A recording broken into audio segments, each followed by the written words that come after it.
The captain's like, bad luck. Like, what are you gonna do?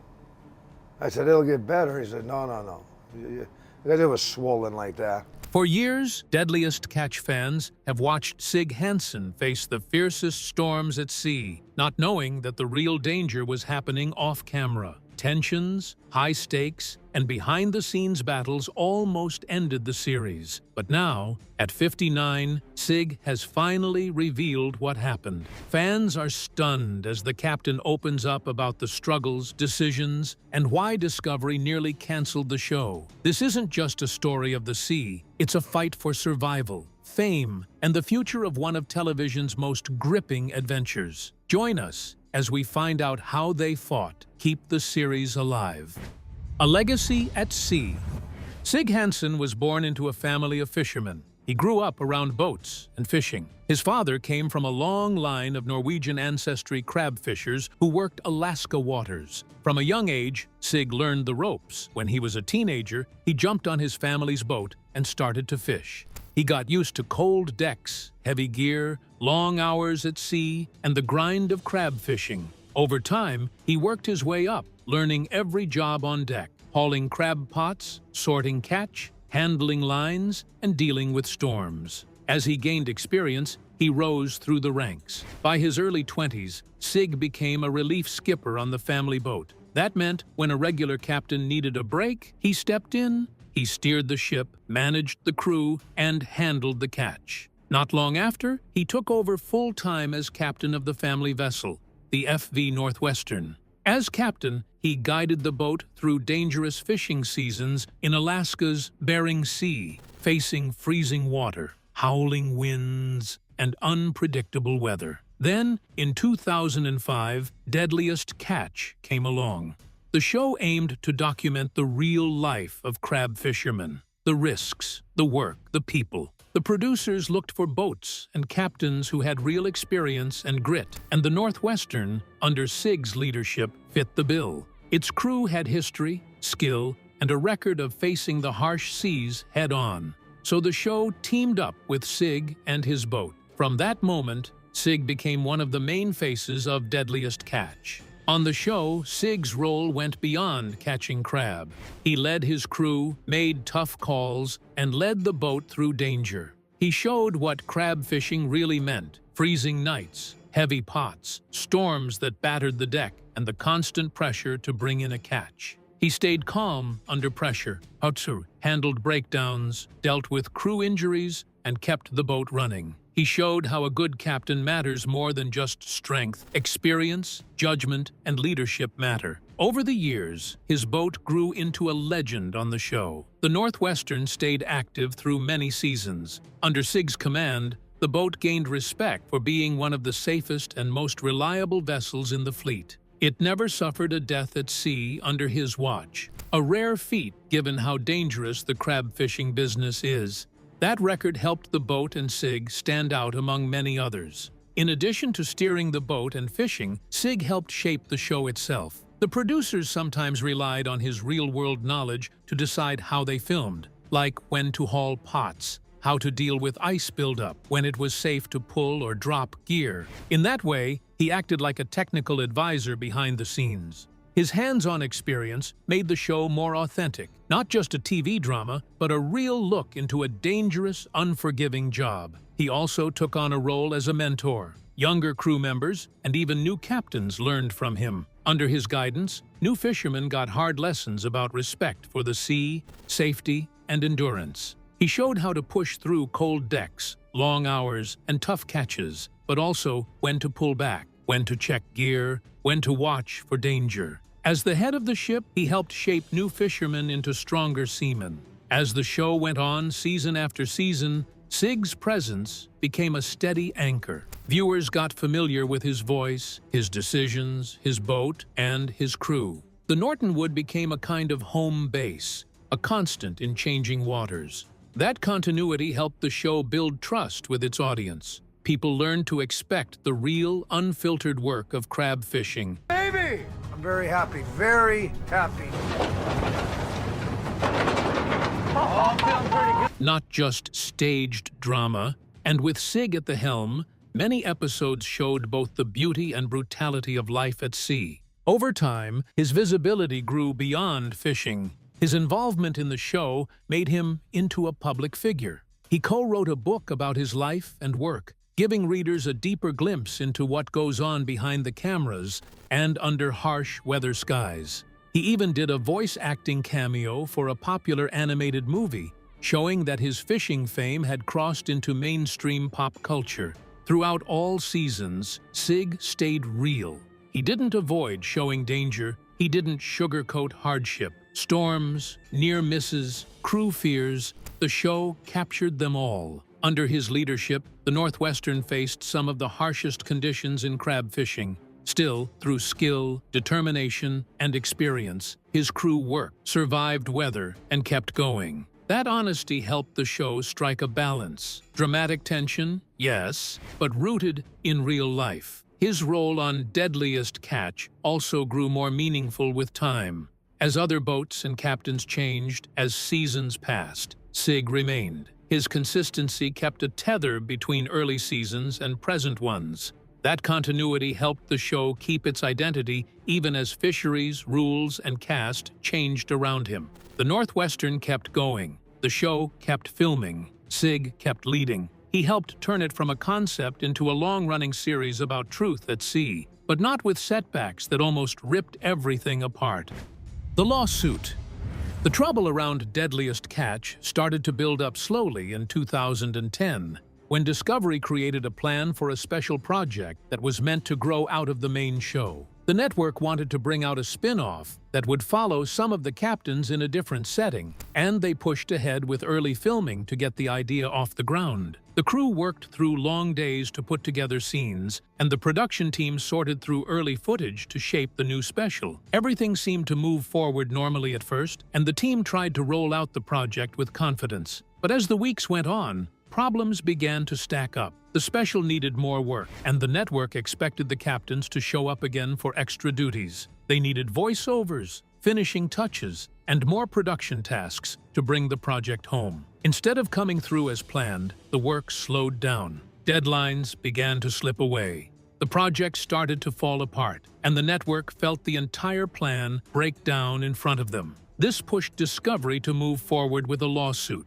They filed legal claims that laid out their frustrations. They argued that the spin-off had been left unfinished and that the work they paid for had not been delivered. The legal action spread out into the press, and the story grew louder with every report. Fans of Deadliest Catch saw the news roll out, and confusion spread through the community as people tried to make sense of what was happening behind the scenes. Discovery demanded $3 million in damages after two of the captains, Jonathan and Andy Hillstrand, allegedly backed out the agreement to finish the spin-off. Although 2 weeks of filming took place in June, more production was required. When Discovery reportedly reached out to set up interviews, confirming the date, time, and location, the network received no direct reply. Sig, you know what? I know sort of your mediator or go-to guy for a lot of things on the boat that...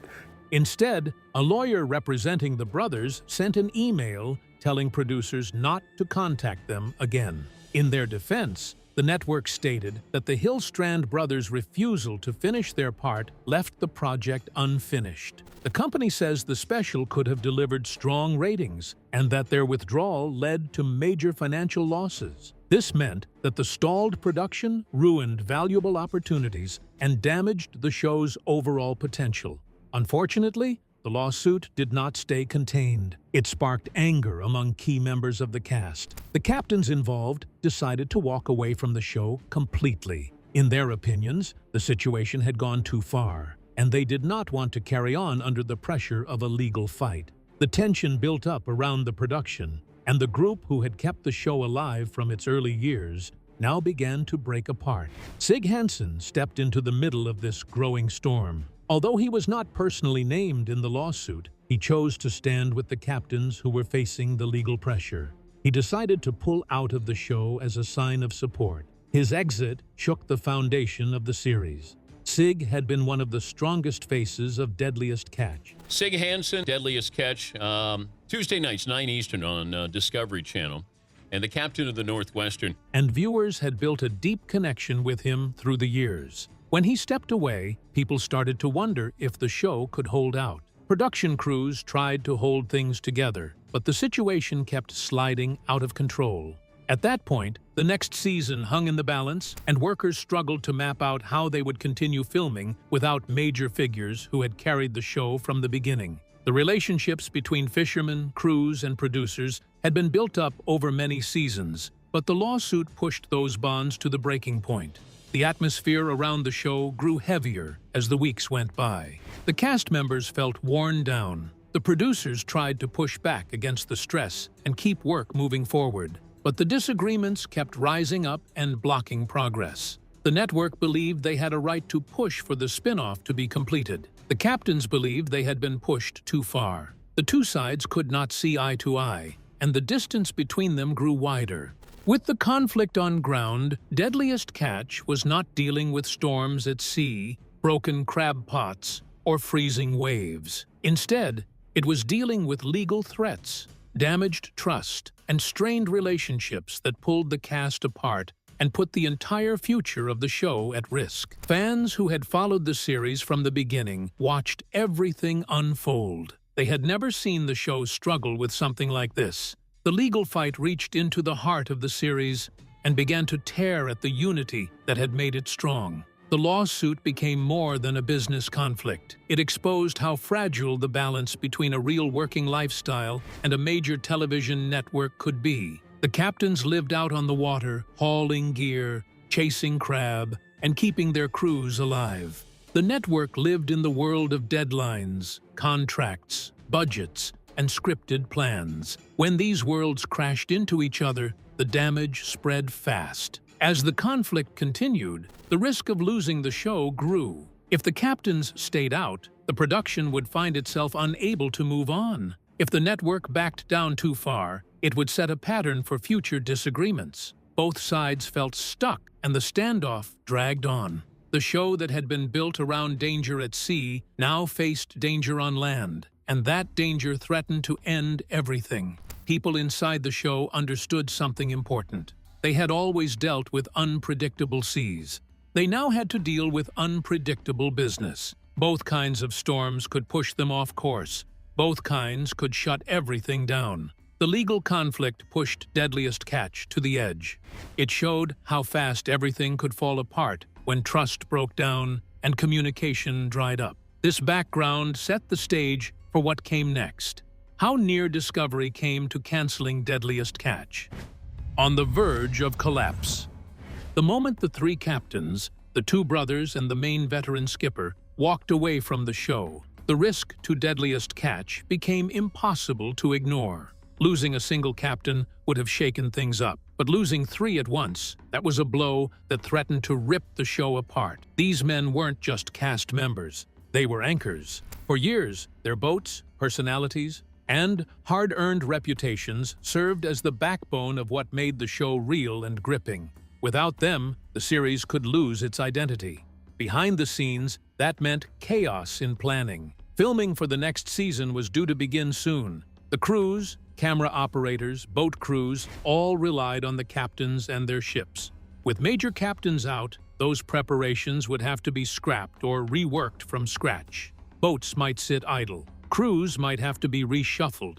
The sense of continuity, the familiar rhythms of crab season, the tension on deck, the connections, all risked going down the drain. Beyond production logistics, the show's heart, which is the relationship between audience and cast, threatened to unravel. Fans tuned in because they recognized certain faces. They followed them through brutal seas, freezing nights, storms, hope, and despair. If those faces vanished, if those boats were gone, would the fans keep watching? Could the show stay alive with strangers behind new wheels? The risk wasn't just financial, it was sentimental. The connection that had built over seasons might vanish. The departure also spotlighted how fragile the balance between both sides could be. On one side stood network executives, budgets, contract, spin-offs. On the other side stood men whose lives revolved around the sea, weather, risks, and survival. When legal disputes entered that space, the human cost showed. The captains had to choose, side with network demands or side with pride, livelihood, and solidarity. When they chose solidarity, the show paid the price. That moment revealed that a successful TV series depended on respect and fairness behind the camera. Meanwhile, public reaction and speculation swirled. Some stories guessed that the show might fold entirely. After all, the loss of so many major players, combined with the recent demise of another captain from earlier that year, meant that more than half of the recognizable core was gone.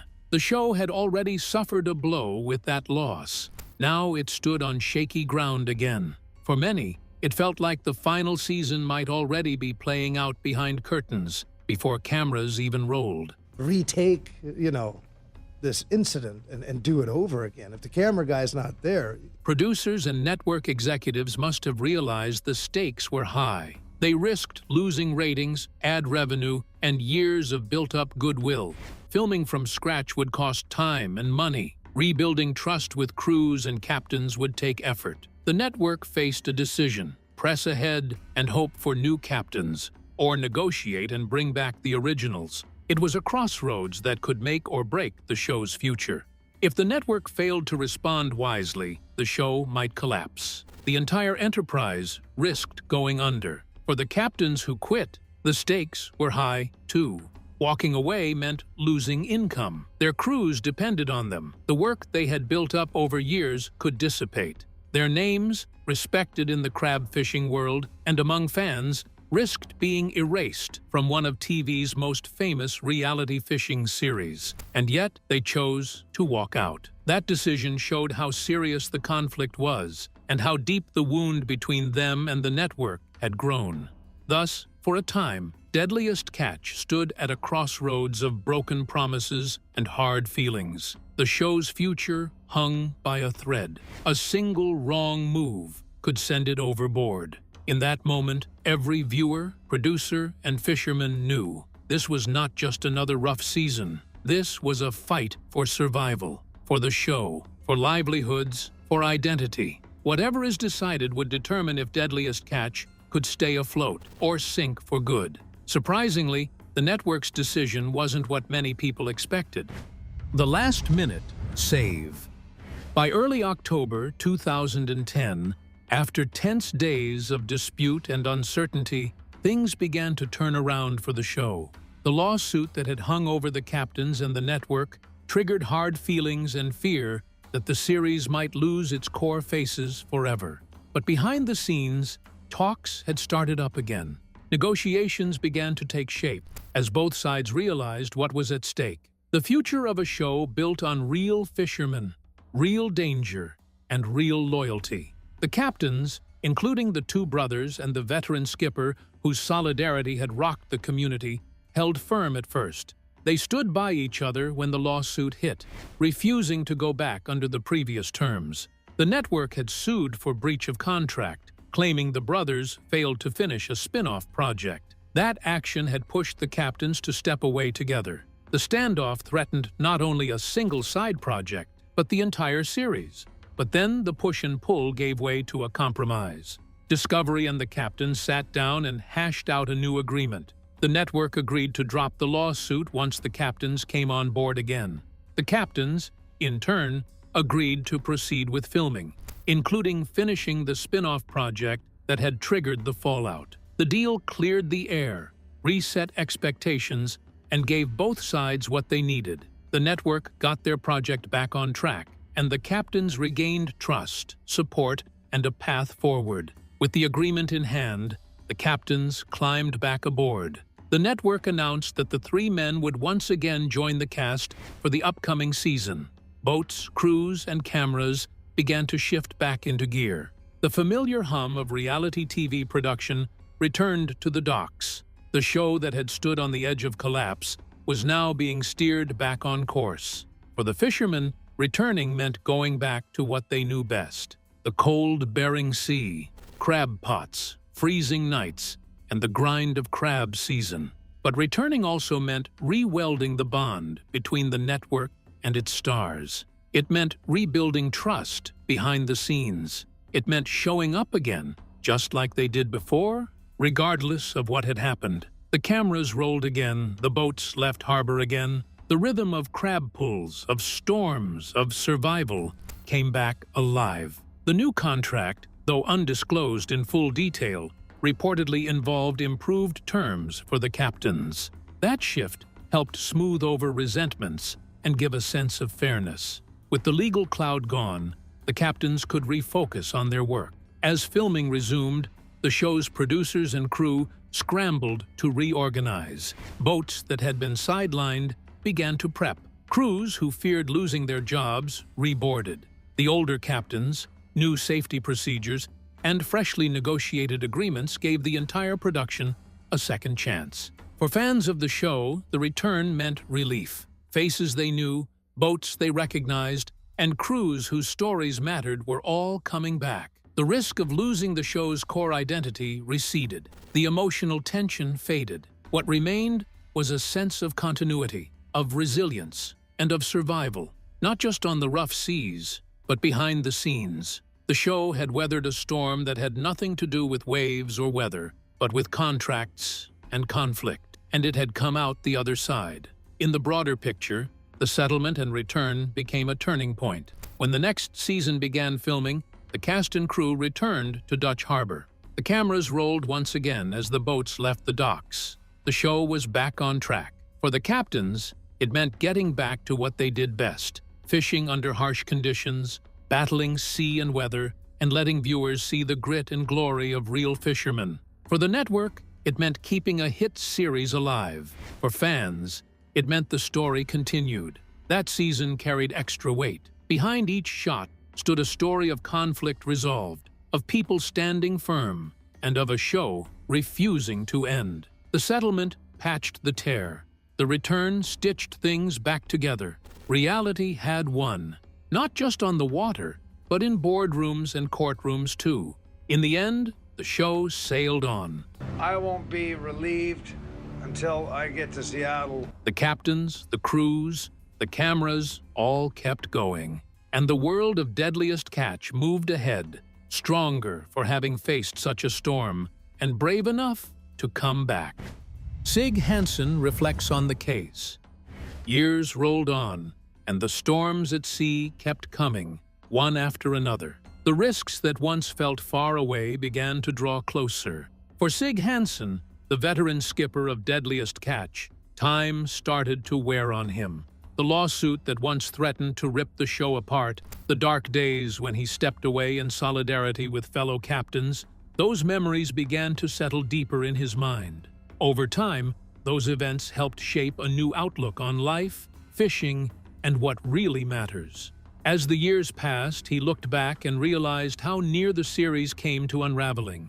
The legal fight involving a planned spin-off, the departure of major captains, Happy, proud, sad, glad. the shaky ground under production, all of that almost ended Deadliest Catch forever. He thought back and understood how fragile everything had been, and how it could have all fallen apart. The risk of losing everything once jangled like a distant thunderstorm, but it was real.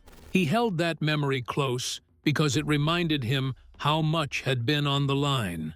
More than crab quotas, more than TV ratings, lives, careers, a community's identity hung in the balance. Over time, Sig's perspective shifted. What used to feel like the countless challenges of crab fishing began to change. Age, repeated close calls, and a few scares forced him to rethink how he saw danger. He climbed up on that deck many times, leaned against the cold metal, watched waves crash over railings, and felt the weight of mortality pressing down.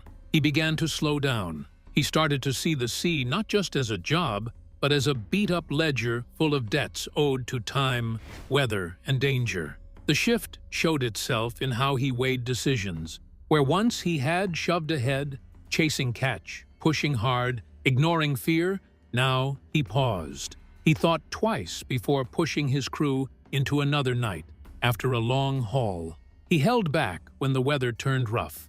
The sea had taught him harsh lessons about risk, loss, and boundaries. In doing so, he began to value something more than the catch: safety, time lived, and the chance to step back before it was too late. This change also tugged at his view of family. The identity of fisherman, tough, fearless, driven, had long defined him. But as seasons passed, that identity started to shift. His eyes turned toward home. He had a spouse who waited through years of crab seasons, long days, absence. He had grandchildren whose births he had once shrugged off as old-timer stuff. What had seemed unimportant years ago now mattered more than any haul or TV moment. He began to reckon with what life beyond the boat could look like, one closer to family and away from danger. In interviews and recent statements, the weight of losses, from friends to fellow fishermen to time to money, it surfaced more often. Each time a boat sank nearby, each time a crew member was lost, each time the sea spat back a near-fatal outcome, those events piled up. They wore down the invincibility. He admitted that the fear had crept in deeper now. Mortality had become real, not some abstract idea. Fishing wasn't just a challenge anymore, it was a gamble with higher stakes. And that stake was life itself. That fear shaped his role on the boat. He stopped treating every season as a fresh fight to conquer. Instead, he started treating each outing as a responsibility to crew, to family, to himself. When the cameras rolled, when the pots were thrown, when the nets were hauled, he did so with a new mindset. The show remained important, but it wasn't the only important thing. Slowly, the legend of Deadliest Catch morphed in his mind. The show that once was all about grit, danger, and raw crab fishing action began to feel like a record of lives, of choices, of what was gained and what was lost. He looked at the older seasons with different eyes. What used to be thrilling now seemed fragile. What used to be a job now seemed to be legacy. And what used to be youth now seemed like a risk that only time could show the price of. Through it all, he kept fishing. But every time he pulled something up from the sea, he felt the weight of survival under his boots. He felt gratitude for having made it back again. He felt the ache of seasons survived, but also the cost counted in years of life, in lines on his face, in memories that never washed away. Yet, he also felt hope that the show could continue, that younger fishermen and captains could carry on, that his daughter and maybe grandchildren could know the sea with caution, respect, and care. Hope that the next generation could steer their own course, learning both from the storms and from the near wrecks he survived. Hope that Deadliest Catch could remain more than a TV show, a testament to strength, survival, and the deep respect a man owes to the sea and to life itself. You got excitement, risk, reward, kind of like fishing. In that reflection, Sig Hansen emerged changed. The fight with the network, the walkout, the return, those moments became lessons. Not just about contracts or TV deals, but about loyalty, solidarity, and what matters when the chips are down. The hurt from the legal fight faded, but the lessons stuck. Nothing is guaranteed. Not fame, not success, not tomorrow. The only sure thing is the risk and the respect due to it. Now, with decades behind him, he carries both scars and stories. He carries memories of glory and fear. He carries a legacy built on waves, storms, and resilience. He carries a quieter heart, one that knows when to push forward and when to hold back. One that once walked out in protest, came back in hope, and now sails on with wisdom earned from storms. For viewers, for fans of Deadliest Catch, his reflection adds depth to every crab pot pulled, every frost-covered deck, every roaring sea.